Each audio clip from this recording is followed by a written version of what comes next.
Kenalin, aku Nafisa Dwi. Sekarang kita sudah bersama narasumber kita kepada Dr. Farid. Gimana untuk perkenalkan diri? Ya, selamat siang. Assalamualaikum warahmatullahi wabarakatuh. Saya Dr. Farid yang akan membantu adik Nafisa untuk wawancara dan menggali informasi tentang profesi dokter. Ini saya akan mewawancara dokter terkait dengan profesi karir yang dimana nanti ada 4 pertanyaan ya dok. Untuk pertanyaan yang pertama, bagaimana perjalanan dokter hingga mencapai profesi yang dijalani saat ini?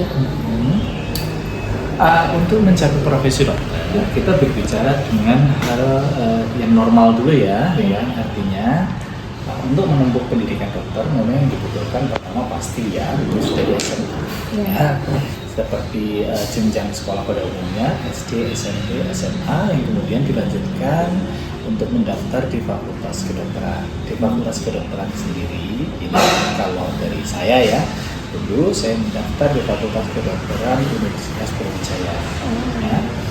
Kemudian saat diterima untuk pendidikan S1-nya mengambil sarjana. Jadi pendidikan kedokteran itu dibagi menjadi 2. Yang pertama adalah pendidikan kesarjanaan S1-nya, lalu kemudian dilanjutkan pendidikan keprofesiannya ya.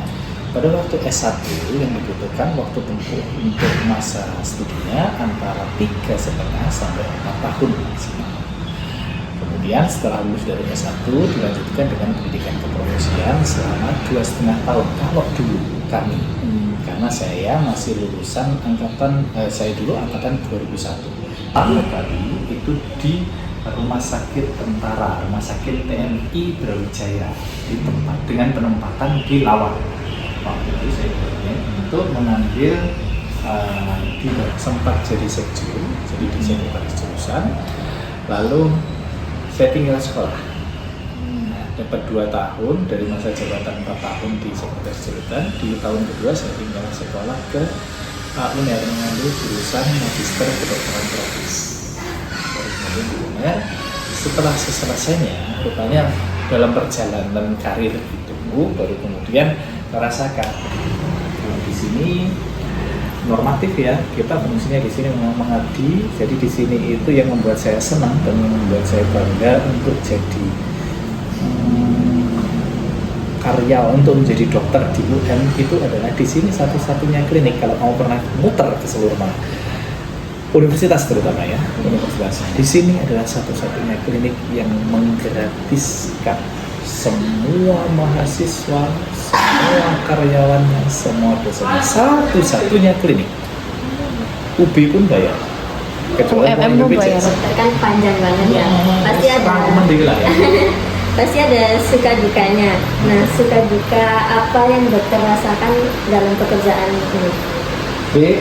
Jadi dokter itu kalau kamu berpikir sebagai profesi yang akan mendatangkan materi pasti akan banyak dukanya. Ya. Artinya nanti akan mengarahkan ke murid-muridnya ya.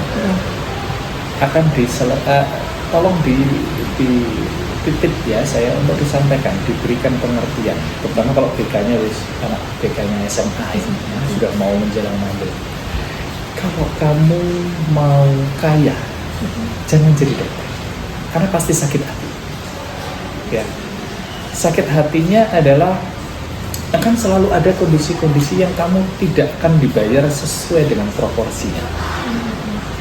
Kamu merasa kamu sudah take a risk, ya, kamu merasa nyawa orang ada di tanganmu, tetapi oleh BPJS nggak dibayar, pasti sakit hati ya. Kamu merasa kamu sudah melakukan banyak hal untuk pasien, sampai pasien ini yang terbaik untuk pasien, ternyata oleh pasien tidak dihargai, mereka ada yang tetap komplain, kamu pasti akan sakit hati ya. Jadi dokter itu bukan untuk materi. Jadi kalau kamu cita-citanya mau kaya, mau dapat materi, mending jadi pengusaha. Kalau kamu jadi dokter, tapi saya selalu menekankan ke orang-orang, dulu saya juga dosen, saya mengajarkan kalau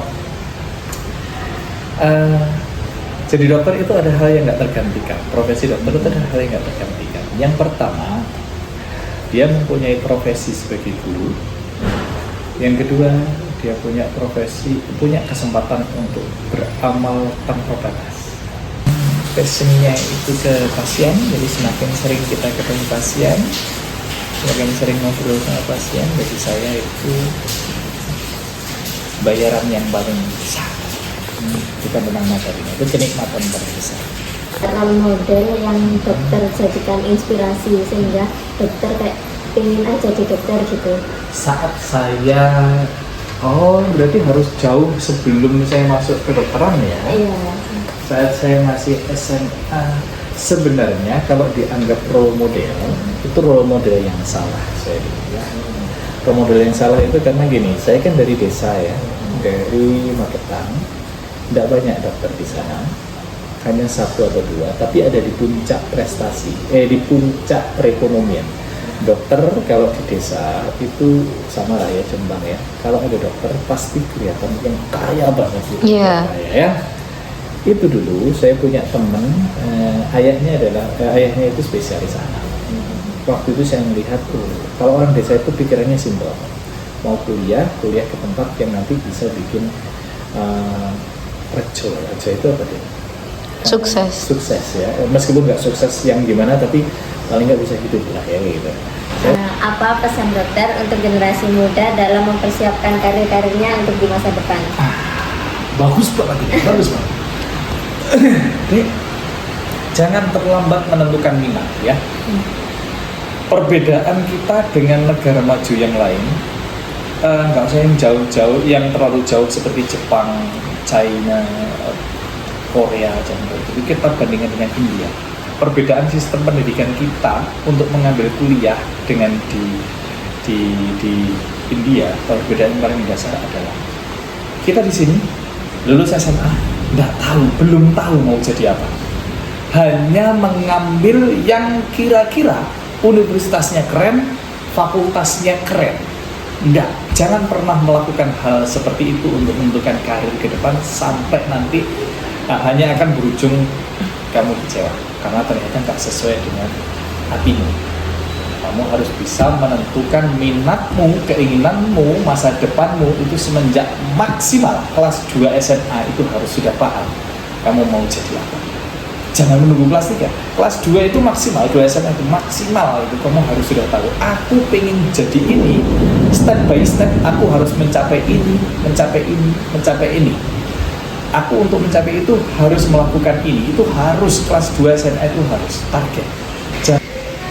Karena itu hal yang satu-satunya yang bisa kamu lakukan. Belajar mencintai yang sudah kamu ambil, belajar konsekuen atas pilihan yang sudah kamu ambil, bukan melarikan diri dari kenyataan yang sudah terjadi. Hanya 2 itu sih. Terima kasih kepada Dokter Farid karena sudah membagikan pengalamannya kepada kita. Semoga itu bermanfaat untuk teman-teman nantinya dalam memilih karir di masa depan. Terima kasih banyak Dokter Farid. Semoga bermanfaat ya.